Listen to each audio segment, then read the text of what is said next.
Good morning, everyone. My name is May Wright Sewall. I was born on May 27th, 1844 in Greenfield, Wisconsin. My father was Philander Montague Wright, and my mother was Mary Brackett Wright, and I was the youngest of 4 children. Growing up, I lived on a farm, and back then, women were treated as second-class citizens whose role was to be in the home and obey the husband and take care of the children. Life as a housewife in the 1840s consisted of hauling water from the well for household use, ironing clothes with a big, heavy metal iron, and washing clothes on a washboard with lye soap. Additionally, all meals had to be made from scratch because there were no prepackaged meals one could pick up from the store. I was considered a gifted child.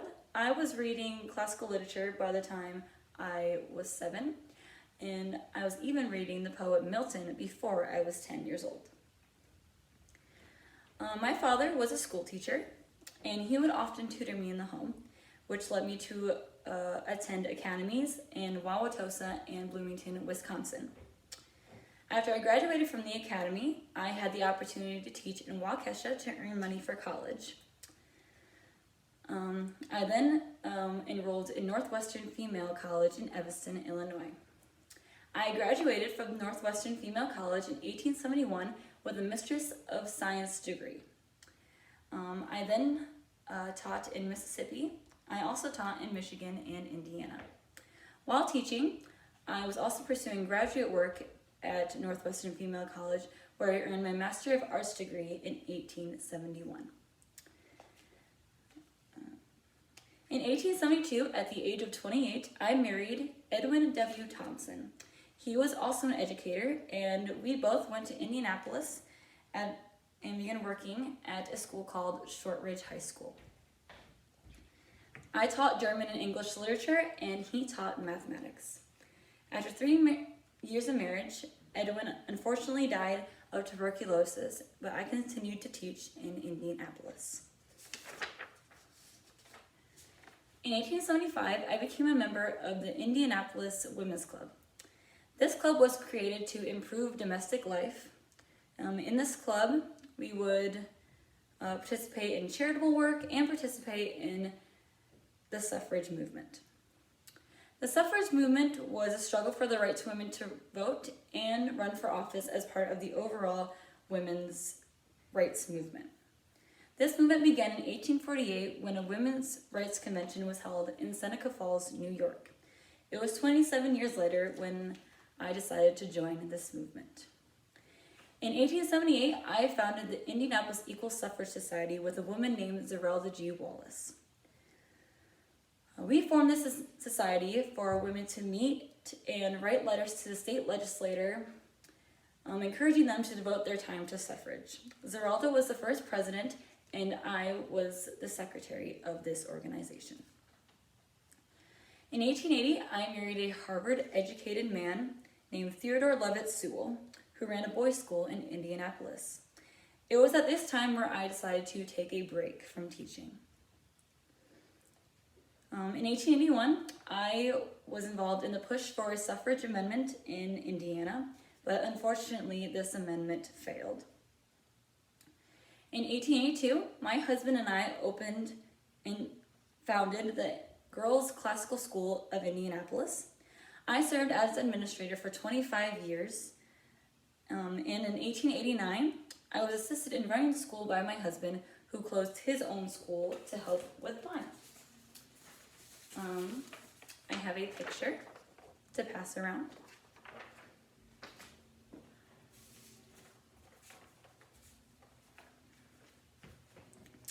As I began running my school in 1882, I became chair of the executive committee of the National Women's Suffrage Association. The NWSA was founded by Susan B. Anthony and Elizabeth Cady Stanton as a rival to the AWSA, was the American Women's Suffrage Association. You may think they are closely related, but they both share different beliefs. The AWSA's main focus was to get women the right to vote. But the NWSA wanted women the right to vote, but also wanted them to be considered equal members of society. They wanted to be a part of the 15th Amendment, which granted African American men the right to vote. I was the chair of this committee for 8 years, and I would also often testify to Congress for the struggle for suffrage. In 1887, at a meeting of the Indianapolis Equal Suffrage led to the organization of the Indiana branch of the NWSA, which I served as chair of the executive committee for 2 years, working alongside Susan B. Anthony and Elizabeth Cady Stanton. In 1888, Frances Willard and I co-organized and attended an International Women's Assembly in Washington, D.C., marking the 40th anniversary of the first Women's Rights Convention held in Seneca Falls, New York. At the assembly, the National Council of Women was created, and I was the initial recording secretary for this council. In 1889, the International Council of Women was created, and I became a member. Here is a picture of some of the women who were a part of this organization. Some people you may recognize. This is me pictured right here. And this is Susan B. Anthony, and this is Elizabeth Cady Stanton.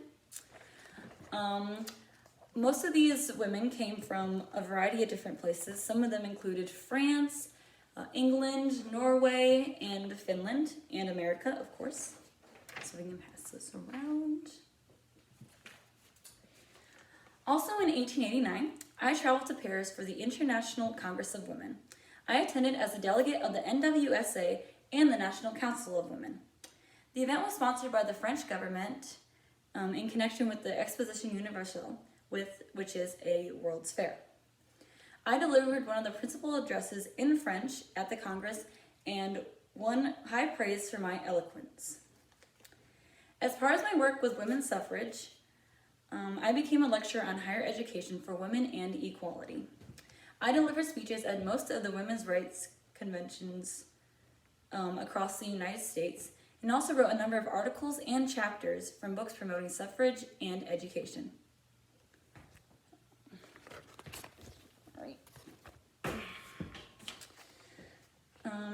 Besides my work with women's suffrage, I edited a women's column in the Indianapolis Times and put my ideas into my girls' school. The curriculum included physical education, language, and mathematics, classes that were usually only offered to boys. In 1883, I became a founder of the Indianapolis Art Association and its art school.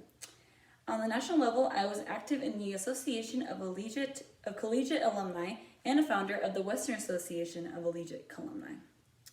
From 1882 to 1883, I traveled overseas to try and recruit speakers for the World Congress of Representative Women.